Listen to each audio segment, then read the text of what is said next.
Bonjour, je suis Julie et vous écoutez Métapétas, un podcast de bavardage entre copines où on veut juste parler de ce qui pose problème dans la vie de tous les jours quand on est une femme, avec une sexualité plus libre que ce qui est généralement attendu, une apparence ou un comportement qui diffère des normes.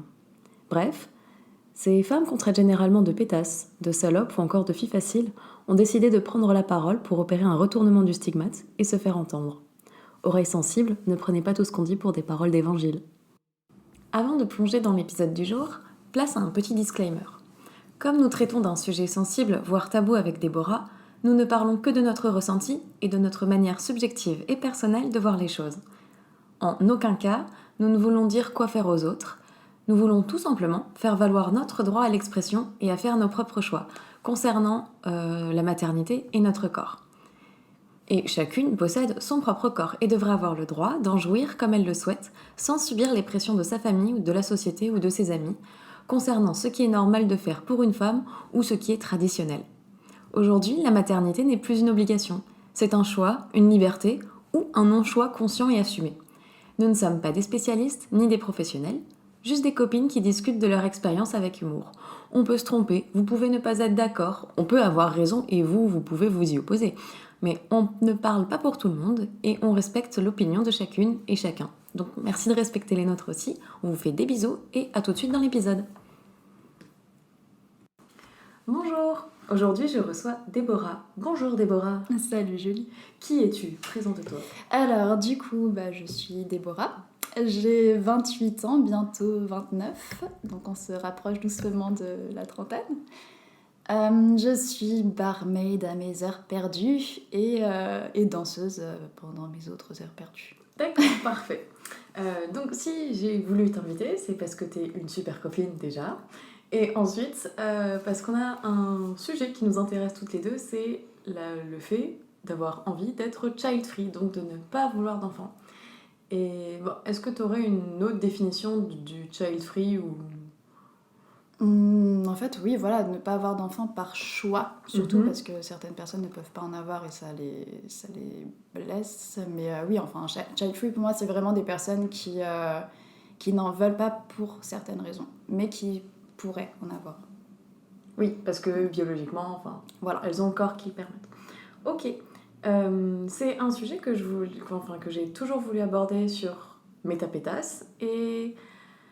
En préparant le podcast et divers épisodes, j'ai discuté avec plusieurs copines qui sont déjà passées sur le podcast, dont Olivia. Et Olivia, je vais te citer parce que tu as dit un truc vraiment très pertinent, comme d'habitude.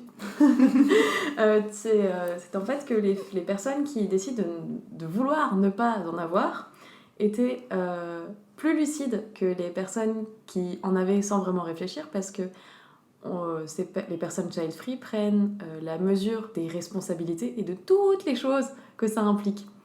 D'où le stress, d'où le fait de ne pas vouloir d'enfant au final. Donc voilà, petite dédicace à Olivia. Bisous Olivia. Voilà. Et donc pour parler du child-free, on va pas juste débattre du pour ou contre, en fait ça on s'en tape, c'est juste qu'on va parler de nos raisons, des raisons en fait pour lesquelles il est possible de ne pas en vouloir. Parce que c'est pas parce que c'est une fonction biologique que c'est une obligation ni une nécessité. Exactement, oui. Voilà. Donc j'ai une liste extrêmement longue avec, je crois, 36 raisons, voilà, qui sont pas classées. Il y a pas de catégorie, il n'y a rien, c'est juste dans l'ordre dans lequel elles ont popé dans mon esprit. Et Déborah, tu réagiras... Et tu mettras... Tu ajouteras aussi les tiennes. Ouais. Après, on en a certaines quand même qui se rejoignent. Et c'est vrai que moi, dans les miennes, en fait, j'en ai condensé plusieurs en une. Donc, je pense qu'on va se retrouver sur certaines. Ok. Alors, la première, c'est la peur panique de l'accouchement. Ouais. T'as aussi la même chose. Ouais, en fait, moi, j'ai mis carrément que toutes les étapes m'effraient, sauf Oui. la conception. voilà. Oui. Non, en fait, voilà, la grossesse, moi, ça m'effraie au plus haut point. Le changement du corps, les effets secondaires, vomir constamment, moi, ça fait peur, quoi. On a quand même un petit être qui grandit à l'intérieur de nous et qui bouge tout. Oui, justement, ça c'est aussi... Ouais, c'est l'horreur d'avoir... Enfin, j'ai juste je sais pas, des frissons à l'idée d'avoir un truc qui pousse dans moi, comme dans le film Alien. Exactement. Ces films m'ont traumatisée. J'associe la grossesse à Alien. Ouais, mais on se rapproche, hein. C'est vrai que c'est un peu la même chose. Bon, je pense que c'est quand même plus consenti d'avoir un enfant qui pousse en soi plutôt qu'un alien. Oui. Mais non, ça fait peur. Et puis après, il faut aussi se dire que cette petite chose, faut l'évacuer. Donc ça m'effraie également. Enfin, tout ce qui est accouchement, quand je vois les récits de violences obstétricales, moi, ça me glace le sang. Et rien que... Enfin, je sais pas, tout me paraît douloureux. Oui. Enfin, c'est... Rien agréable. Non, voilà. Après, je veux bien qu'on ait un petit shot d'hormones pour nous aider et compagnie, et puis les aides médicales, mais non, moi, ça m'effraie. En fait, il y a rien qui... Rien qui donne envie, quoi. Non. Le packaging, Non. ils font pas du rêve. Ok. Mais même le après, en fait. ça, on y vient. Une autre raison, c'est le fait de ne pas avoir confiance dans la société dans laquelle on va livrer un enfant fragile et vulnérable. Ouais. Avec tous les dangers qu'il y a. Bon, ça fait pas... Là, je vais mélanger des raisons, mais l'état climatique, par exemple, et sanitaire qui se dégrade. L'inflation aussi, hein, parce que une bouche en plus, faut la nourrir, faut l'habiller. En plus, les bébés s'agrandissent. Genre vraiment le truc chiant, ça porte les vêtements 2 semaines et après c'est fini. Ouais, donc c'est vrai qu'après il y a des solutions aussi par rapport à ça, Vinted et compagnie. Donc c'est vrai qu'il y a de plus en plus de seconde main pour s'occuper d'un enfant, mais tout ce qui est couche aussi. Ouais. C'est une usine à caca, c'est pas possible. Mais non, mais c'est vrai que quand je travaillais au Crédit Mutuel, j'avais quand même beaucoup de collègues maman et papa qui étaient obligés d'aller en Allemagne pour acheter des couches parce que c'était clairement une énorme partie du budget. Et puis moi, ça me faisait halluciner dans mon petit 17 mètres carrés qui vit encore comme une étudiante. Jamais de la vie, je mettrais autant dans des couches, les gars. C'est pas possible. L'impact carbone d'un enfant. Du fait qu'il faut faire des courses, acheter des trucs qui viennent de loin, faire des tas d'allers-retours pour aller chez le pédiatre ou les autres professionnels de santé. C'est fou. Mais après, il y avait aussi, en fait, je rebondis sur toi et ce que tu as dit de la société. En fait, là, c'est d'un point de vue politique et écologique, je sais pas ce que t'en penses, mais j'ai l'impression qu'on fait vraiment un bond en arrière parfois. Enfin, au niveau politique, montée de l'extrême droite, un peu partout dans le monde, ça me fait peur. Après, tout ce qui est écologique, les rapports du GIEC, ça fait flipper aussi. Du coup, on les lit plus, parce que sinon on fait des psychoses. Bah c'est ça, et puis malgré une éducation que tu peux donner à ton enfant qui est en alignement avec tes valeurs, j'ai quand même un espèce de sentiment d'impuissance où j'aurais l'impression que c'est jamais assez pour contrebalancer toute la merde qu'on a fait avant, en fait. Ouais, totalement d'accord.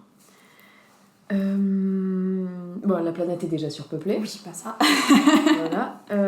L'humanité, les êtres humains ne sont pas en voie de disparition. Non. Et quand bien même on le serait, non, en fait, j'ai vraiment pas envie d'avoir d'enfants. Oui, et puis il y en a qui en font 4, 5, 6, donc voilà, c'est pour ça. C'est bien.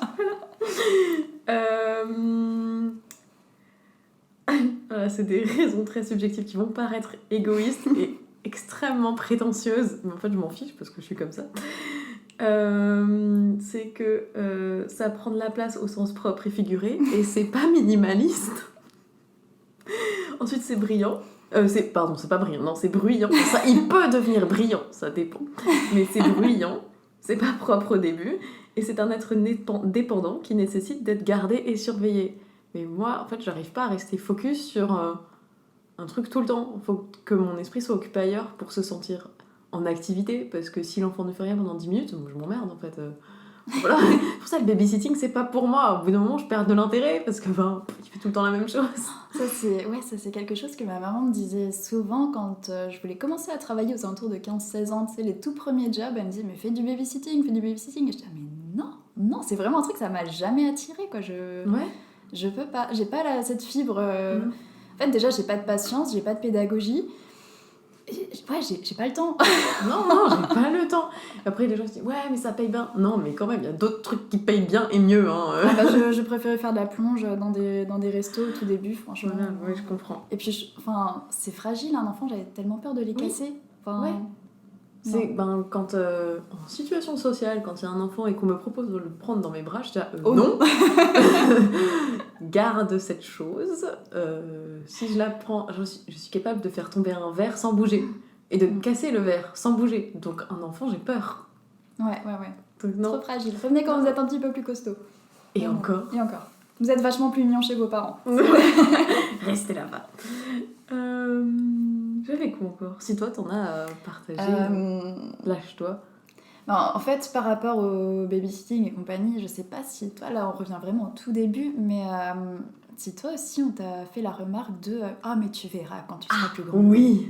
La Oui. fameuse. Attends, depuis quand, à peu près, enfin, est-ce que tu arrives à situer dans le temps ou dans ta vie, à partir de quand est-ce que tu as décidé que tu ne voulais pas d'enfant? Mais je crois que je l'ai jamais vraiment décidé. C'est un peu bizarre dit comme ça, mais en fait, dès toute petite, même 8 ans, 9 ans, alors que j'étais encore une gamine, j'aimais pas les enfants des autres. Et déjà, à partir de là, ma maman, en fait, elle disait en rigolant, bah, tu verras. Et au fur et à mesure de l'adolescence, en fait, ça s'est pas développé non plus, en fait. Donc, ça remonte à très très loin. Hein. Enfin, j'ai jamais développé cette fibre maternelle, j'ai l'impression. Ouais, moi non plus, c'est aussi... même, je dirais début collège, je m'étais dit non, les enfants, c'est pas mon truc. Mais vraiment pas. Et je veux pas en avoir. Et enfin voilà, et ça n'a toujours pas changé. Alors dans ma famille, genre les tantes qui disent « Oh mais tu verras, ça va changer quand tu rencontreras l'un ou l'amour de ta vie. » Oui, alors cette phrase. Oui, bien sûr. Alors attention, par contre, ouais, là-dessus, je sais pas si ça te l'a déjà fait parce qu'on a quand même quelques années d'écart, mais parfois on se fait quand même un peu troller par notre corps. Tu peux avoir des espèces de pics d'hormones où tu peux trouver un gamin mignon, t'es là, oh. Après non. Mais c'est vrai que parfois en fait mon cerveau me troll en fait. Et après quand je réfléchis à toutes les raisons qui poussent au fait que je n'en veux pas, bah c'est clair. Mais c'est vrai que ton corps peut essayer d'aller dans ce sens-là et c'est ultra bizarre. Bah, en photo ou à distance, c'est sympa. Ouais. Chez soi, un peu moins. Dans son ventre, encore moins. Ah bah justement, quand tu parles de chez soi, ça me fait penser justement au fait que moi dans ma vie je me trouve pas assez stable pour avoir un enfant et je pense que je le serai jamais parce qu'en fait j'aime beaucoup changer de boulot, j'aime avoir en fait une espèce d'indépendance financière et qui fait que je vis quand même dans un appartement plutôt petit et à partir de là je me vois pas élever un gosse dans un studio ou quoi que ce soit et j'ai tendance à lâcher mes boulots si j'ai envie de voyager loin, si j'ai envie de juste changer. Et quand tu as un enfant à charge, en fait, tu peux plus avoir cette liberté de choisir ce que tu veux faire du jour au lendemain. Donc, bon. C'est un engagement de minimum 18 ans. Et même encore après, il peut te continuer à te casser les pieds. Moi, je le vois bien avec ma mère. Hein, elle est toujours pas débarrassée de moi. Bisous, maman. Moi, j'avais ça avec un ex. Son frère, qui était plus âgé que lui, il avait 24 ans. Sa maman lui préparait encore ses affaires sur le lit pour aller à l'école le lendemain. 24 ans. C'est marrant. What the fuck.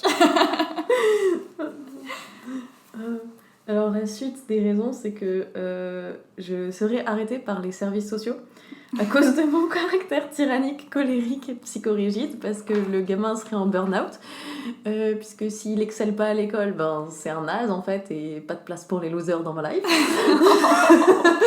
Voilà. Il aura aussi, ou elle aura aussi une activité artistique à côté, une activité sportive et minimum un instrument de musique au conservatoire. Voilà. Et du coup, il sera brillant, on le disait voilà. avant. Brillant, non. Mais et trop crevé pour être bruyant, c'est parfait. C'est parfait. Donc, pour mon bien, en fait, parce que j'ai pas envie d'aller en prison, j'ai décidé d'être child-free. C'est ce qu'il faut retenir. Après, l'Elzo, c'est pas loin. Je me dis, ça va, tu seras pas trop dépaysé. Donc là, je suis en train de condenser certaines raisons parce que après, il y a d'autres raisons, mais elles sont vraiment trop personnelles. J'ai pas envie de déballer ma vie non plus sur le podcast. Non, voilà, on est en plein après-midi, il n'y a pas de rosé pamplemousse, on ne peut pas. Non, mais j'ai du rhum par contre. Oh là là, non, mais j'ai cours après.